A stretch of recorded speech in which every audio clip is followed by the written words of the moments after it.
No, kamusta mga kalapatid, mga kaburo ko to. So ngayon is nakakuha na tayo ng ating crate. So ito yung magsisilbi nating tag dito training crate natin. So ngayon nakuha ko to sa isang club na nagsarado na.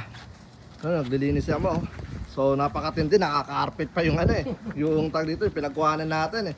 So ngayon tinatanggal namin. Amin ni Ama kasi nagasikaso ako dito, mga pinaklak ko kanina. Amin na pinapaklak ko sila ngayon para mabilang ko kung merong nawala. Kasi nga kaninang umaga is kung makikita nyo yung last video natin, pinakawalan ko sila lahat. Hindi lahat, may mga naiwan pang mga 21 or 22 na ibon na nagaano pa lang. Tag dito nag-start pa lang start pa lang mag trap training. Alright, so nandun sila. Ngayon is ito nga tayo, bali nagano tayo ngayon, naglilinis. Yan. So iano natin to, renovate yung bakal, pati tibayan natin, lagyan natin ng kulay, pinturahan natin para mas lalong tumatag. And then yung gulong maganda to dahil sabi niya sa akin is kabibili lang nila, pero okay naman, halata naman kabibili lang. Yan, tapos na-stock nila. So yan, tag dito all goods pa rin naman dahil di masyado nagamit, pero syempre na-stock eh. Pero tingnan natin kung ano magiging desisyon natin dyan, pero gagamitin natin yan. At yun, may may kasama siyang spare na tire. Tapos itong nasa ilalim, yan, ipapacheck ko yan, make sure ko na matibay at hindi bibigay sa biyahe. Yan, ipapaano ko lang, tag dito, pakukulayan ko na rin. Pero gagawin natin na ipapacheck ko, iangat natin para malaman natin kung okay pa talaga lahat. Siyempre ayoko naman magkaroon ng disgrasya habang nasa biyahe tayo. So yan, at tag dito, all goods na. Ang pinakamaganda rito, may kasama na siyang tag. So ang gagawin ko na lang is papapalitan ko na lang under ng pangalan ng Capistrano Classic One of Praise. Alright, so yeah, bali ito yung mga ibon. Tapos may mga kinakuarantin pa tayo rito 6, 10, 12, tapos may parating pa. So tag dito 12, tag dito siguro maabot tayo ng mga 350, mga ganyan. So tingnan natin kung ilan aabot sa sa road training natin. Syempre sa low fly is kapag nag-start ng dumalaw yung ating trainer, alam niyo naman yung pinakamalupit natin trainer dito, yung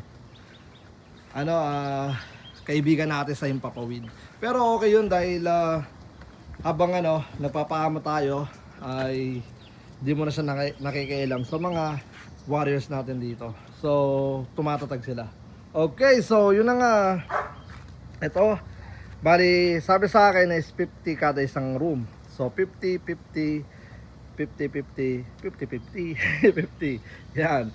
So yan, tawag dito 400 birds ang kasya dyan. Tapos sabi niya sa akin maluwag pa daw sila sa 50.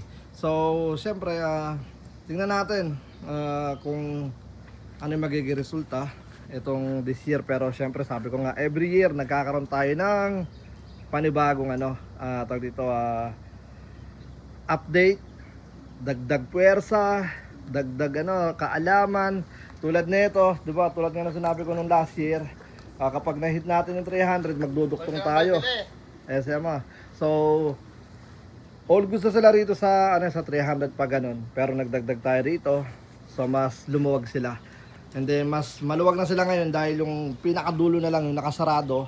So hindi na siya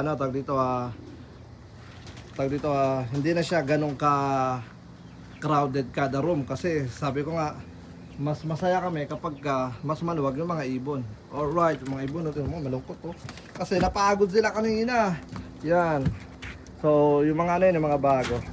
Yep, pinapapasok ko na nga Yep. So pinapakla ko sila. Ayan, para malaman ko kung ilan yung mga tag dito ilan yung mga lumilipad na ibon. Amin na lumilipad. mga umuwi ngayong araw na to. Yan. Kasi sa umaga di ako naglalagay sa wing companion dahil nga tag dito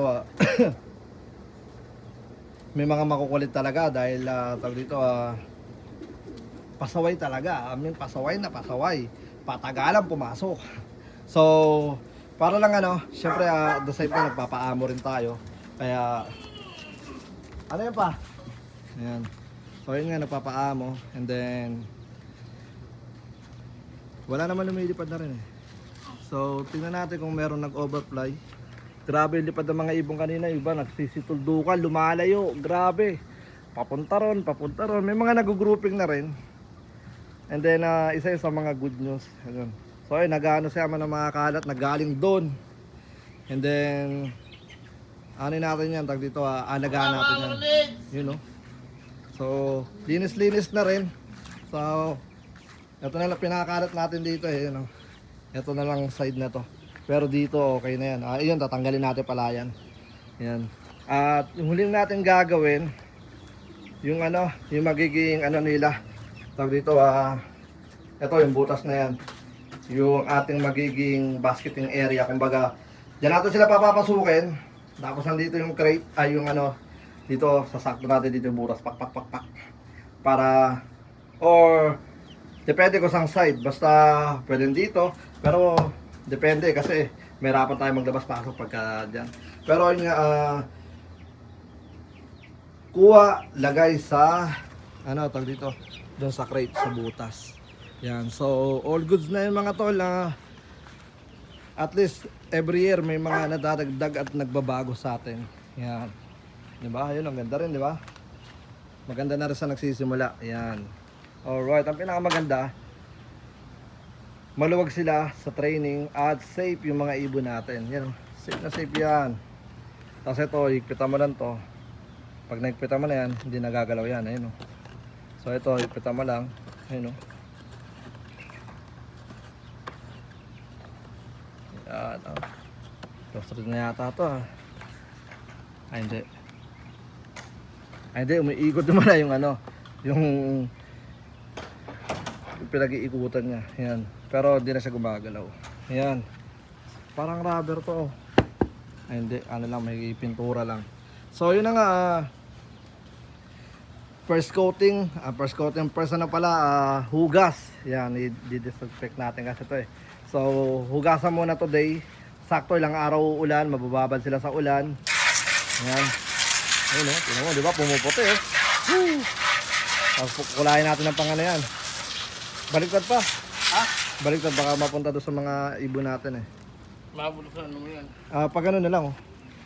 Yan. So, yeah. Tapos ito, lalagyan natin ito ng logo ng Capistrano Classic One Low Press na may number natin. Diba? Para kunwari sa likod, may nag-iibon pala, no? Siyempre, kukontak lang siya ngayon. Oy! Tag dito, taga saan kayo, bla bla bla bla, diba? Yeah. So, yan. Bali, tag dito, saan yung tubigan pa? Yun o. Saan yung tubigan? Papakita mo na niya yung tubigan. Yan. Pasok mo muna doon para nababara natin ng Clorox yan. Para mamatay yung mga bakterya. Yan. Hop, tubig. Tapos, syempre lalagay mo muna yan. Tapos may dala tayong galon. Tapos tsaka natin ilalagay yung tubig. Yun ang sakto. Papuka, tubig. Yeah. Pero mas maganda kung malagyan natin ng ilaw, no? Hindi lagi. May saraduan pa. See? May saraduan pa yan. Pero siyempre pag babiyahe na, tatanggalin yung tubigan. Kaya matapon niya kasi mababasa mga warriors natin. Yeah. Yep. So, yeah. Bali, yan yung natin. Bago nating, dito, kasangga. Alam ko, bagong toy na lang sabihin. Ha? Bagong toy. Bagong toy. Pag bumagsak, ingatan mo muna yan. Hindi nung lalito ko ng sornox. Yung masin mo, huwag mo bagsak. Baka marupok na yan, hindi natin Pati ba hindi yan, So yeah, ito yung natin, bago nating kasangga. Then, bukasan niya isa, dalawa, pag ganun. Diba? So yeah, bali yan muna yung update natin. Ito na, pag dito alamin ko kung ano yung nag-clock o tsaka yung Kung meron pa tayo nag-overfly, kung meron man, good luck sa kanila. Sana bukas makauwi sila. Yun lang, at kasama sa laro. At kailangan kasi talaga natin silang paliparin ng paliparin dahil malapit nang matapos yung ating pagtanggap ng mga ibon. So ang tatanggapin na lang natin ngayon is yung mga nag-overfly. Yan. Yun o. Diba? Para naman patas. Kasi ayun ang nakalagay doon sa rules natin yung in June, mga ano na naman, mga palitan. Ayan. Alright, so yun na nga mga kaburo ko to. Bali, hanggang dito na lang muna. Hanggang sa muli. Ako nga po pala ulit si Brown G. Ama na kapistrano, Lok. At welcome sa aming channel. Peace out. Yo, let's go.